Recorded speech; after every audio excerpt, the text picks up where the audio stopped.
Hi everybody, hope you're all doing okay. Today is reading session 10 and we are finally on to part 2 of our story. So I'm going to read you some of part 2. So this is starting from page 45. When Prince Otto married his Princess Mariposa, the whole city rejoiced. Fireworks were lit in the public gardens, bands played all night in the ballrooms, and flags and banners waved from every rooftop. At last we'll have an heir, the people said, for they had been afraid that the dynasty would come to an end. But time went by, and more time, and no child came to Prince Otto and Princess Mariposa. They sought the opinions of the finest doctors, but still no child came. They made a pilgrimage to Rome to seek the blessing of the Holy Father, but still no child came. Finally, as Princess Mariposa stood at the palace window, she heard the chiming of the cathedral clock and said, "I wish I had a child as sound as a bell and as true as a clock."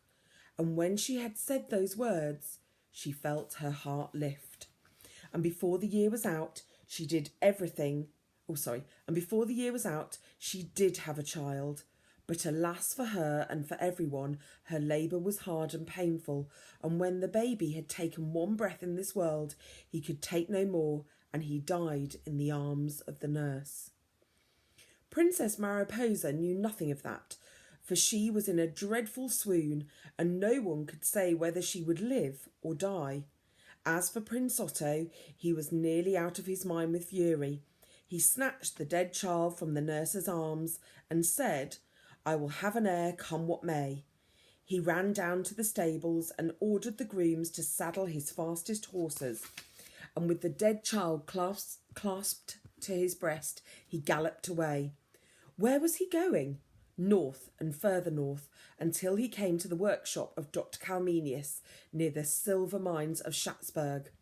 There it was that the great clockwork maker created his wonders from the celestial clocks that told the position of every planet for the next 25 years, to the little figures that danced and rode miniature ponies and shot tiny arrows and played the harpsichord.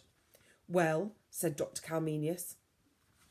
Prince Otto stood in his riding cloak with the snow still white on his shoulders and held out the body of the child. "Make me another child," he said. "My son is dead and his mother lies between life and death. Dr. Calmenius, I command you to make me a child of clockwork who will not die." Even Prince Otto, in his madness, didn't believe that a clockwork toy could resemble a living child. But the silver they mined in Schatzberg was not the same as other metals. It was malleable and soft and lustrous, with a bloom on it, like that on a butterfly's wing. And as for the great clockwork maker, the task was a challenge to his artistry that he couldn't resist. And so, while Prince Otto buried the dead child, Dr. Calmenius set to work to make the new one.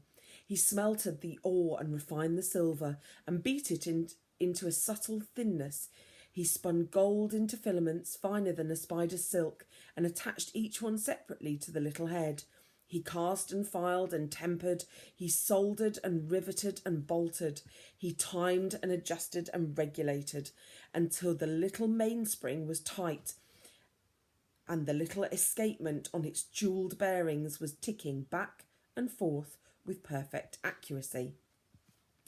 When the clockwork child was ready, Dr. Calmenius gave him to Prince Otto, who scrutinised him carefully.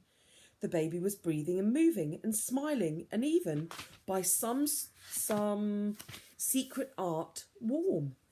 In every way he looked exactly like the child who had died. Prince Otto wrapped his cloak around the baby and rode back to the palace, where he laid the child in the arms of Princess Mariposa. And the princess opened her eyes, and the joy of seeing her own child, as she thought, alive and well, brought her back from the brink of the grave. And besides, she looked so pretty with a child in her arms. She had always known she would. They named him Florian. A year went by, 2 years, 3, and the little boy grew up, beloved by everyone, happy and sturdy and clever. Prince Otto took him riding on a little pony, taught him to shoot a bow and arrow. He danced, he picked out tunes on the harpsichord. He grew stronger and bigger, more merry and lively all the time. But in the 5th year of his life, the little prince began to show signs of a disturbing illness.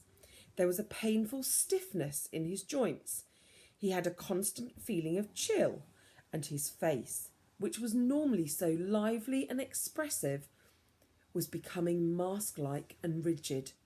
Princess Mariposa was worried to distraction, for he no longer looked nearly so handsome next to her. And we'll stop there for today. Okay, bye.